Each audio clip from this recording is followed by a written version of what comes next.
ఇది మన ఈ కంపెనీ ఏంటంటే ఇది తయారు చేస్తుంది.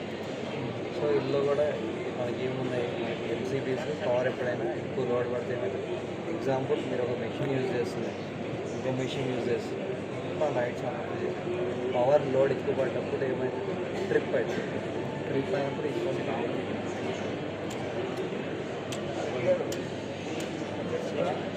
ఇవి ఉన్నాయి కదా, సో ఒకేసారి పవర్ ట్రిప్ అయితే ఆఫ్ అవుతుంది. సో అంటే ఏంటి, అదే డైరెక్ట్ పవర్ ఏదైతే మీరు యూజ్ చేసిన మిషనరీ కానీ ఏదైనా కానీ సేమ్ అయితే ఖరాబ్ అవుతుంది. సో మీరు మిషనరీ ఖరాబ్ కాకుండా యూజ్ చేయడానికి ఇది యూజ్ చేస్తాం. ఆటోమేటిక్ ట్రిప్ అయిపోతుంది కరెంట్ అనేది. మరి మిషన్ ఖరాబ్ కాకుండా ఆటోమేటిక్ ట్రిప్ అవుతుంది. తర్వాత మీరు చూసుకొని అసలు దేని ట్రిప్ అవుతుంది, ఆటోమేటిక్ పవర్ అనేది ఆఫ్ అయిపోతుంది.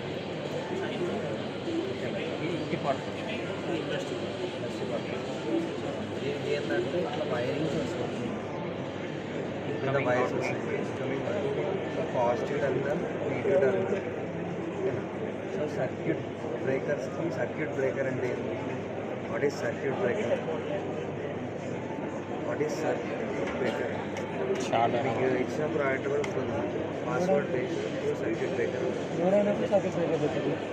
సర్క్యూట్ బ్రేకర్ అంటే సెకండ్ బ్రేక్ చేసి ఆటోమేటిక్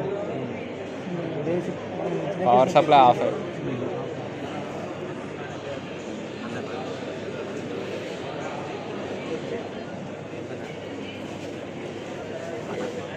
దీనికి డ్రాయింగ్స్ ఉంటాయి.